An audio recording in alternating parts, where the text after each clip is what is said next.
Hello and welcome to another Raggy's Beers, Wines and Spirits review. Review 4 of the night. And I've had all new beers. This one is a beer I've had before, but it deserves a re-review. So, Greene King's IPA Reserve, 5.4%.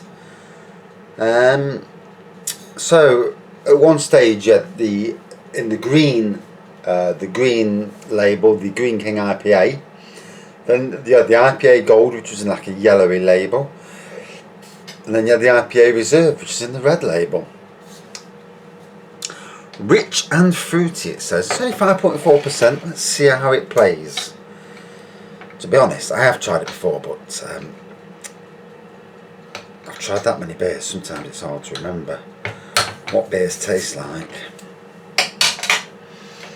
Hence why I do reviews, because I can go back myself and have a look. So, review 4 of the night. I'm not even a little bit tipsy. They've all been quite low alcohol, to be fair.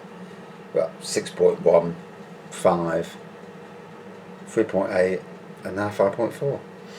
So, quite a reddish tinge to it. With a white head. Like a dried fruit aroma to it on the nose. Let's dive in.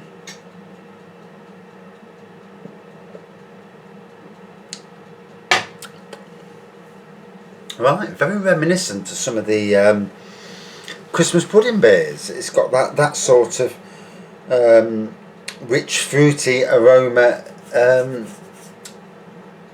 like raisins and that sort of thing. It's definitely got that sort of a vibe to it. And at 5.4%, it's actually quite a low ABV for that sort of beer. Most of them types of beers are 6% and upwards. So, fair play there.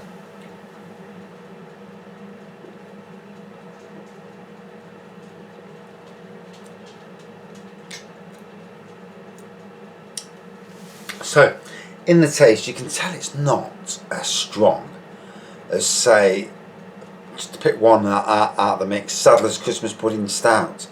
That has the complexities of the rich fruits, the dried fruits and all that, but obviously with the alcohol, the ABV as well. This is only 0.7% lower, but you can tell it's lower.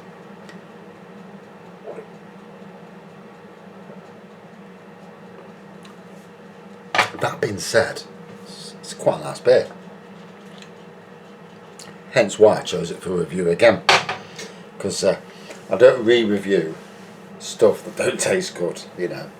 Once is enough with a lot of beers. Once you've had it once, that's it, I want to move on. The good beers are them that you go back to. And you'll have noticed in some of my reviews from certain breweries where I've reviewed a product multiple times.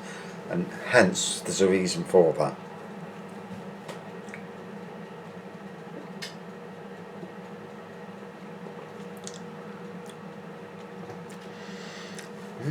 So the 5.4%, the 5% translates quite well with the taste. And the dried fruit is, the fruity taste to it and the aroma to it is not, with a lot of the beers I've already said, they're more stouty, porter type beers. This is definitely more of a red ale, so different kind of beer. So obviously you're aiming for a different, well, it's an IPA as well, which is weird. With the taste it gives out, it's a rather unique IPA.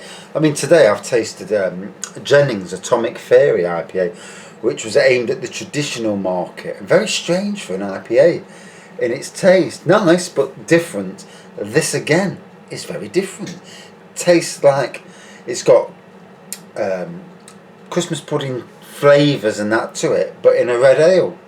And the red ale is very different to, I mean, I only know of one that I can pick out my brain. Sadler's do a red IPA.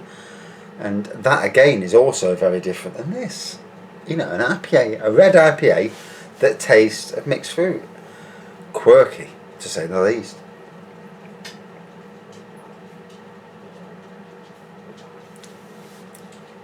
So these days, when you think of IPAs, you think of hoppy, you think of citrus, because a lot of them are very samey. This is very different to those, and quite welcome. And it's been around a few years as well, don't forget. You know, I left Sainsbury's in 2015. It had been around as far as I know, because I don't know everything, you know. But I can remember it in at least 2012, I think anyway, being around Sainsbury's from then. So it's been around 7 years. So it's outlasted a lot of the IPAs that are on the shelves now that have only been born recently. That all seem to follow, not all, but a lot of them follow that same blueprint of lots of hops, lots of citrus, mix it up together, bish bash bosh, that's our IPA. Whereas this rewrites the rules to IPAs, in my opinion. It's very different. And if you've not had it before, you know, you look and you think, oh, it's a Greene King. And I've tasted Greene King's original IPA, the green bottle, and that's different to a lot of the IPAs you see as well. So, yeah, very different, very, very good. Sometimes you forget, sometimes you just look at a beer and you think, oh, it's an IPA and it's a reserve, you know, and you don't take a lot of notice. But when you compare it to other IPAs, then it stands out as being something very, very different and very interesting.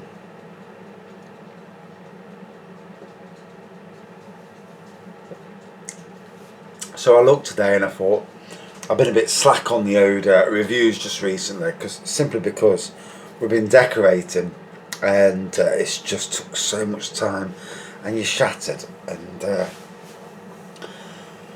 And also yesterday was the 5-year anniversary of my mum dying, so that got to me.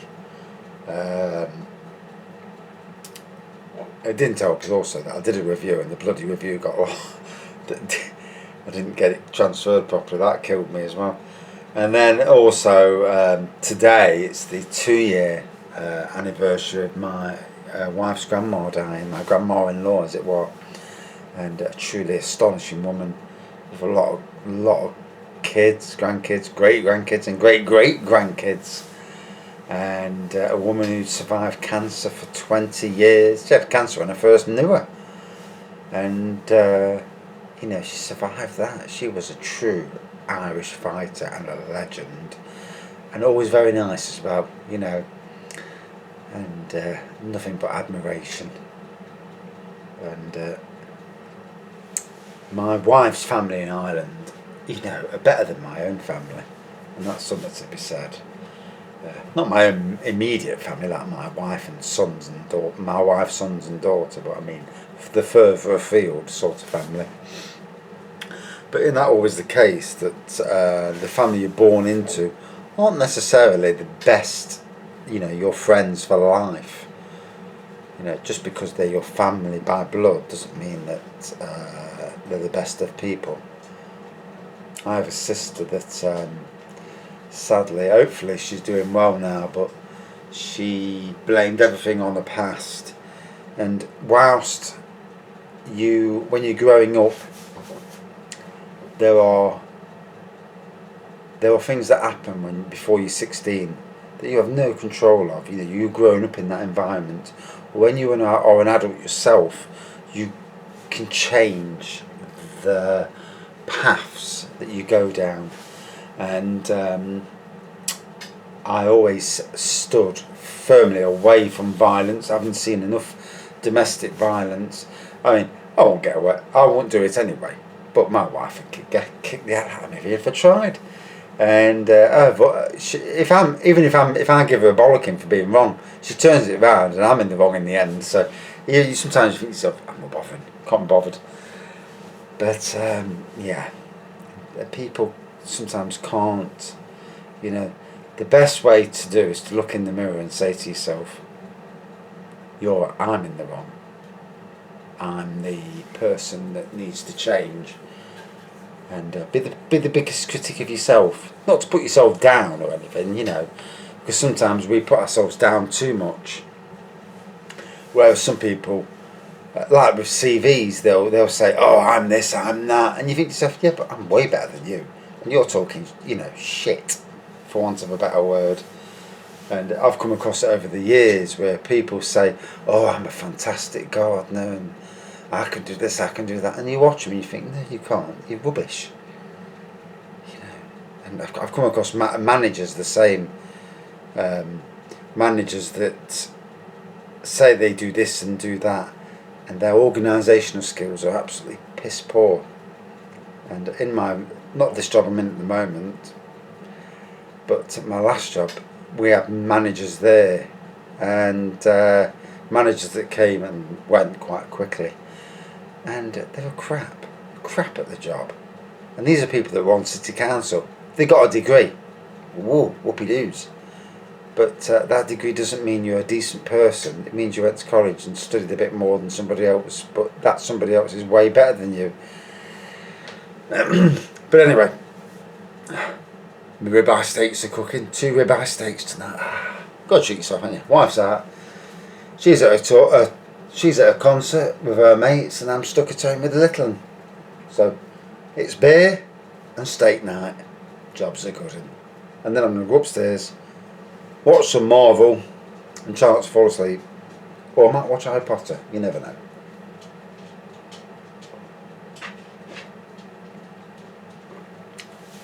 So loving this. A total departure from your standard IPAs, which are, as I've already said, are hop and citrus based. I don't understand. Obviously, I don't know the origins of India Pale Ale. Nowadays, lines are blurred. Lines are blurred from lagers to beers, from milds to porters to stouts. It seems these days that, you know, the lines are so blurred that, you know, sometimes it's just, I mean, if it, the one area where you can say is sours, because some of the sour beers are that sour that they deserve their own category. But a lot of categories these days, yeah, they are blurred. So don't always take a name to mean anything. But what this is a damn nice beer, and that's what matters more than anything else.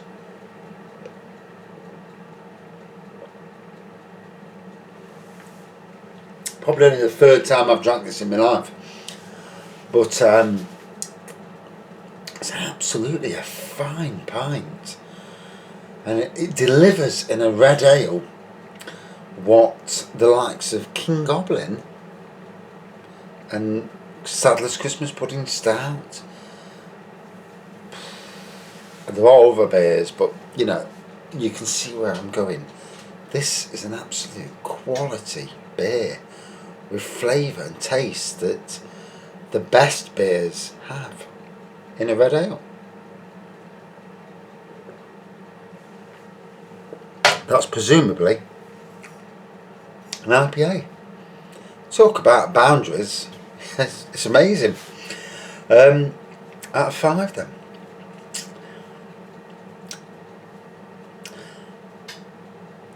So the colour, you know, the red ale, the fact it's an IPA, that IPA doesn't mean nothing really in some ways, because it tastes like no other IPA that I've ever tasted. It has tastes, complexities in the taste that you just don't get with IPAs. But, you know, it has like dark beer tastes in a red ale, which is wacky to say the least. You don't expect it. It's so welcome, you know, because sometimes, you know, in them summer months, you don't want to be drinking porters and stouts in the middle of summer. If you're out, you know, in the warm. But something like this would sit really well. And it's bonkers, isn't it? But I'm talking about something that's on comparison with 2 of my favourite of all time beers. So out of 5 anyway. Wow, simply awesome beer. Out of 5, 4.62 out of 5. Just slightly outside the top 10. But that is a credit because it's a fantastic beer. Wow.